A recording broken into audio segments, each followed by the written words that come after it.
সালে ভুয়া এবং দামি নির্বাচন করার জন্য সহযোগিতা করেছে। আমরা স্বরাষ্ট্র সচিব জাহাঙ্গীর আলম, যিনি এর আগে নির্বাচন কমিশনের সচিব ছিলেন, আমরা সেই জাহাঙ্গীর আলমের পদত্যাগ দাবি করেছি এবং বিভাগীয় ডিআইজি সহ দলবাজ সমস্ত যে সকল কর্মকর্তারা রয়েছে তাদেরকে চাকরিচ্যুত করে তাদের বিরুদ্ধে ব্যবস্থা গ্রহণের আহ্বান জানিয়েছি। চলমান পরিস্থিতি মোকাবেলার জন্য প্রতিটি থানায়, উপজেলা এবং থানা পর্যায়ে যে সকল থানা রয়েছে পুলিশের থানা, সেখানে পুলিশের মনোবল বৃদ্ধি করার জন্য আমরা 10 সদস্য করে সেনাবাহিনীর সদস্যদেরকে সেখানে আইন শৃঙ্খলা রক্ষাকারী বাহিনীর সাথে তাদেরকে থাকার জন্য বা তাদেরকে রাখার জন্য আমরা আহ্বান জানিয়েছি, যাতে করে পুলিশের নিরাপত্তা নিশ্চিত করা সম্ভবপর হয়। পাসপোর্ট অফিস এবং ইমিগ্রেশন অফিসে যে ধরনের দুর্বৃত্তায়ন চলে, ঘুষ দুর্নীতি চলে, প্রবাসীদেরকে হয়রানি করা হয়, যে কারণে মাননীয় স্বরাষ্ট্র উপদেষ্টাকে বলেছি আপনি অনতিবিলম্বে এই 2টা অফিসে আপনি ভিজিট করেন। এটি তাদের দাবি পাসপোর্ট অফিসে এবং ইমিগ্রেশন অফিসে যাতে কোনো ধরনের হয়রানি না করা হয় এবং দেশের মানুষের দাবি। এবং একই সাথে পুলিশের কোনো সদস্যের বিরুদ্ধে যে কোনো ধরনের অসৎ আচরণের অভিযোগ আসলে, ঘুষ দুর্নীতির অভিযোগ আসলে 1 মাসের মধ্যে তদন্ত করে অবশ্যই সেই পুলিশ সদস্যের বিরুদ্ধে ব্যবস্থা গ্রহণ করতে হবে, তাকে শাস্তির মুখোমুখি করতে হবে। আপনারা জানেন যে এই আওয়ামী লীগ সরকারের 15 বছরে আওয়ামী লীগ, যুবলীগ, তাঁতিলীগ, মস্তান লীগ, গুন্ডা লীগ তারা বিভিন্নভাবে তারা অস্ত্রের লাইসেন্স নিয়েছে। আমরা বলেছি আগামী 24 ঘন্টার মধ্যে তাদের সেই সকল অস্ত্র জমা নিতে হবে। এবং এই যে সাম্প্রতিককালে আমাদের আন্দোলনের মধ্যে দুষ্কৃতিকারী মহল ঢুকে থানা থেকে অস্ত্র লুট করেছে, আমরা বলেছি 24 ঘন্টার মধ্যে এই সকল অস্ত্র জমা নেওয়ার ব্যবস্থা করতে হবে। বিভিন্ন সময় অন্যায়ভাবে যে সকল পুলিশের কর্মকর্তাদেরকে চাকরিচ্যুত করা হয়েছে এবং বিডিআর বিদ্রোহের নামে যে সকল কর্মকর্তাদেরকে চাকরিচ্যুত করা হয়েছে, সেই সকল কর্মকর্তাদেরকে অনতিবিলম্বে চাকরি ফিরিয়ে দিতে হবে। আমরা যে 8 দফা দাবি জানিয়েছি, এই 8 দফা দাবি স্বরাষ্ট্র উপদেষ্টা তিনি মেনে নিয়েছেন এবং তিনি বলেছেন পর্যায়ক্রমে আমাদের প্রত্যেকটা দাবি তিনি বাস্তবায়ন করবেন। আমরা আরেকটি দাবি জানিয়েছি, যেহেতু র্যাবের বিরুদ্ধে অভিযোগ, র্যাবের নাম পরিবর্তন করতে হবে। আমাদেরকে আশ্বস্ত করা হয়েছে অনতিবিলম্বে র্যাবের নাম পরিবর্তন করা হবে এবং পুলিশের গায়ে, র্যাবের গায়ে বা আইন শৃঙ্খলা রক্ষাকারী বাহিনী যারাই নতুন নামে বা পুরাতন নামে থাকুক তাদের গায়ে বডি ক্যামেরা ফিট করতে হবে। সেই বিষয়টি আমরা জানিয়েছি, আমাদেরকে আশ্বস্ত করা হয়েছে। 18 সালের কোটা সংস্কার আন্দোলনের বীজ আমরা বপন করেছিলাম, ওই সময় আমরা নেতৃত্ব দিয়ে আমরা সফল হয়েছিলাম। আজকে আমরা আমাদের নুরুল হক নূর সহ আমাদের নেতৃবৃন্দ যারা এখানে আছেন প্রত্যেকেই 2018 সালের কোটা সংস্কার আন্দোলনের নেতৃত্ব দানকারী ছিলেন। এই এনআরআই আবার 24 সালের আন্দোলনে অংশ নিয়েছে, নেতৃত্ব দিয়েছে।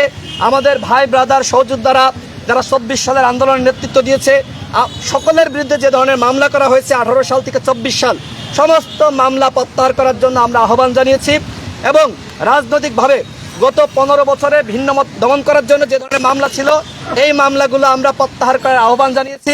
স্বরাষ্ট্র উপদেষ্টা আমাদেরকে আশ্বস্ত করেছে যে এই মামলাগুলো অনতিবিলম্বে তিনি প্রত্যাহার করবেন এবং ইতিমধ্যে তিনি আমাদেরকে জানিয়েছেন। আমরা জানতে চেয়েছিলাম যে কত শতাংশ পুলিশ কাজে যোগদান করেছে, আমাদেরকে তিনি বলেছেন যে প্রায় 90% পুলিশ কাজে যোগদান করেছে।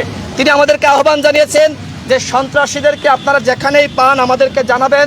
আওয়ামী লীগ, ছাত্রলীগ যারা হত্যার সাথে জড়িত, যদি আপনাদের কাছে তথ্য থাকে আমরা দেশবাসীর উদ্দেশ্যে বলতে চাই, সেই তথ্যগুলো গণ অধিকার পরিষদের কেন্দ্রীয় দপ্তরে আপনারা জমা দেন। আমাদের মোবাইল নাম্বার আপনাদের কাছে রয়েছে, আপনারা কেন্দ্রীয় দপ্তরে জমা দেন। আমরা সেই সকল গুন্ডাদেরকে ধরতে আমরা স্বরাষ্ট্র উপদেষ্টাকে সহযোগিতা করব। তিনি বলেছেন তাকে সহযোগিতা করার জন্য গণ অধিকার পরিষদের পক্ষ থেকে আমরা অবশ্যই এই অন্তর্বর্তীকালীন সরকারকে সহযোগিতা করব।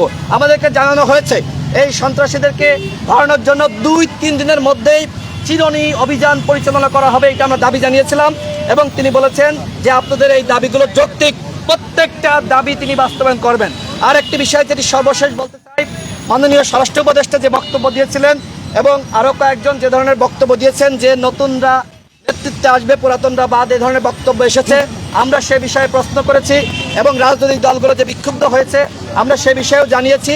তিনি বলেছেন যে ভুলবশত হয়তো বক্তব্য আসতে পারে, মিডিয়াতে বিকৃত হতে পারে, এই জন্য তিনি দুঃখ প্রকাশ করেছেন। এবং একই সাথে আপনারা জানেন যে স্বরাষ্ট্র উপদেষ্টার একটি বক্তব্যকে কেন্দ্র করে আওয়ামী লীগের বিষয়ে তিনি যে বক্তব্য দিয়েছিলেন, তিনি বলেছেন যে এই বিষয়টি আসলে আমি ওইভাবে বলিনি। আমাকে সাংবাদিকরা প্রশ্ন করেছিল, আমি উত্তর দিয়েছি, সেখানে বক্তব্য কাটছাট করা হয়েছে। তারপরেও জনমনে যেহেতু বিভ্রান্তি ছড়িয়েছে, তিনি আমাদের কাছে দুঃখ প্রকাশ করেছেন এবং আমাদেরকে জানিয়েছেন দেশবাসীকে এটি জানানোর জন্য দেশের প্রয়োজনে জনগণের সাথে এই বিপ্লবী ছাত্র জনতা যেটি চাই স্বরাষ্ট্র উপদেষ্টা সেটি করতে প্রস্তুত রয়েছে। আমরা সর্বশেষ যেটি বলবো, আওয়ামী লীগকে অবশ্যই নিষিদ্ধ করতে হবে। আওয়ামী লীগকে নিষিদ্ধ না করলে তারা বাংলাদেশে সন্ত্রাসী কার্যক্রম চালাবে। গণহত্যার পরে কোনো দল কোনোভাবেই তার সাংগঠনিক কার্যক্রম পরিচালনা করতে পারে না। সুতরাং আগামীকাল আওয়ামী লীগ রাজপথে নামতে পারবে না। একজন আওয়ামী লীগকেও রাজপথে আমরা দেখতে চাই না। এ কারণে বিপ্লবী ছাত্র জনতাকে বলবো, আগামীকাল প্রত্যেকটা পাড়া মহল্লায়, প্রত্যেকটা শহরে, প্রত্যেকটা স্কুল কলেজের সামনে আপনারা আগে যেভাবে অংশ নিয়েছিলেন সেইভাবে আপনারা প্রস্তুত থাকবেন। আওয়ামী লীগের রাজনীতি জনগণের পক্ষ থেকে নিষিদ্ধ ঘোষণা করা হলো এবং স্বরাষ্ট্র মন্ত্রণালয়ের পক্ষ থেকে আমরা দৃঢ় বিশ্বাস করি অনতিবিলম্বে এই গুন্ডা লীগের রাজনীতি, আওয়ামী লীগের রাজনীতি প্রজ্ঞাপন জারি করার মাধ্যমে নিষিদ্ধ করা হবে। প্রিয় সাংবাদিক ভাইয়েরা, আপনারা যারা আজকে এসেছিলেন আপনাদেরকে অসংখ্য ধন্যবাদ। দেশবাসীকে বলবো গণ অধিকার পরিষদের সাথে থাকুন। আমরা এইভাবে আপনাদের দাবিগুলো নিয়ে আমরা উপদেষ্টা মহোদয়ের সাথে আমরা সাক্ষাৎ করব, বিভিন্ন প্রতিষ্ঠানে আমরা সাক্ষাৎ করব। ঘুষ দুর্নীতিমুক্ত বাংলাদেশ গঠনে আগামীতে যাতে যোগ্য নেতৃত্ব জাতীয় সংসদে যায়, আগামীতে যাতে জনগণের যোগ্য প্রতিনিধি সংসদে যায়, সেজন্য গণ অধিকার পরিষদ কাজ করে যাচ্ছে। গণ অধিকার পরিষদের পাশে থাকুন। ইনশাল্লাহ আগামীর বাংলাদেশ বিনির্মাণে আমরা আমাদের জায়গা থেকে যে সংগ্রাম শুরু এই রাষ্ট্রের সংস্কার হয়, এই সংগ্রাম ধারাবাহিকভাবে চলতে থাকবে। ধন্যবাদ সকলকে। এক মিনিট ভাই।